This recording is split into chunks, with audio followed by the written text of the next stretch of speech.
মানুহে মানুহৰ ভাবে যদিহে অকণো নেভাবে তেন্তে ভাবিব কোনে নোকোৱা। ভূপেন হাজৰিকাদেৱৰ এই কথাষাৰিকেই সুঁৱৰি প্ৰচণ্ড গৰমক নেওচি দুখীয়া দৰিদ্ৰ লোকক যাতে অকণমান আন্তৰিক সুখ শান্তি প্ৰদান কৰা যায় তাৰ বাবে আগবাঢ়ি আহিছে দপকাৰ এটা আগশাৰীৰ স্বেচ্ছাসেৱী সংগঠন ফাতিমা ৱেলফেয়াৰ ফাউণ্ডেশ্যন।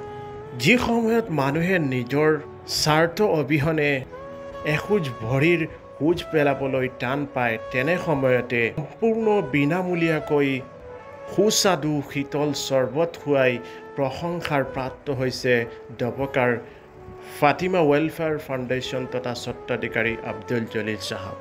এই প্ৰচণ্ড গৰমে দহিছে সম্পূৰ্ণ ৰাজ্য আৰু ইয়াৰ মাজতে এক বৃহৎ পদক্ষেপ লোৱা পৰিলক্ষিত হৈছে ফাতিমা ৱেলফেয়াৰ ফাউণ্ডেশ্যনৰ তৰফৰ পৰা।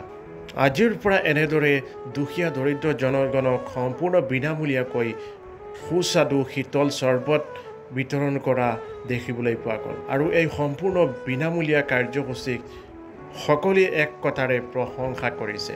ফাতিমা ৱেলফেয়াৰ ফাউণ্ডেশ্যনৰ এই কাম সঁচাই প্ৰশংসনীয়। বৰ্তমান সময়ত এনে চিন্তা কৰা মানুহৰ সংখ্যা তেনেই নগণ্য। সকলোৰে অন্তৰত মানৱতাৰ জয়গান বিয়পি পৰক। মানুহে মানুহৰ বাবে এই কথা সকলোৱে সৰুগত কৰক। সকলো আগুৱাই আহক মানুহৰ কাৰণে। এই প্ৰশংসনীয় পদক্ষেপৰ পৰা অনুপ্ৰাণিত হওক দেশ অঞ্চল আৰু সমাজৰ সকলো লোক। দৃশ্যটো দেখাত তেনেই সামান্য লাগিলেও আচলতে এনে প্ৰচণ্ড গৰমত যিসকলে এই বিশেষ পদক্ষেপ লৈছে আচলতে তেওঁলোক ধন্যবাদৰ পাত্ৰ। সকলোৱে তেওঁলোকক ধন্যবাদ জ্ঞাপন কৰক, লগতে ভিডিঅ'টো বেছিকৈ শ্বেয়াৰ কৰক যাতে এই কামটোৰ পৰা সমাজৰ সকলো লোক অনুপ্ৰাণিত হ'ব পাৰে। এই মুহূৰ্তত ফাতিমা ৱেলফেয়াৰ ফাউণ্ডেশ্যনৰ কিছু বিষয়ববী আছে, মই তেওঁলোকৰ যিটো মহৎ কাৰ্যসূচী তেওঁলোকে ৰূপায়ণ কৰিছে এই সম্পৰ্কে আপুনি কি ক'ব? হয়, প্ৰথমতে আপোনাৰ চেনেলক মই ধন্যবাদ জনাইছোঁ যে আমাৰ এই মহৎ কামত আপুনি শ্বেয়াৰ হৈছে বুলি। আচলতে এই গৰমৰ ছিজনত আমাৰ এই পুলিচ পইণ্টত আমি আগতে এটা ফ্ৰিজ দিছিলোঁ ঠাণ্ডা পানীৰে, আপোনাৰ পিষ্টলো আছে।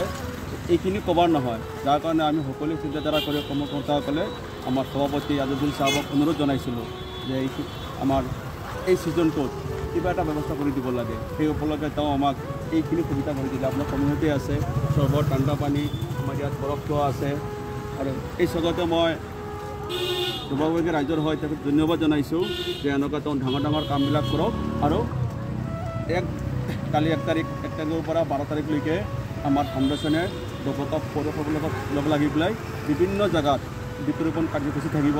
তাতে আপোনাৰ নিৰ্বাচিত থাকিল আৰু বিদেশত থাকিও যে আমাৰ সভাপতিজনে যে আমাৰ অসমক বা আমাৰ দপকা ৰাইজক ইমান ভাল পায় তেওঁ এটা প্ৰমাণ দি দিম। ধন্যবাদ।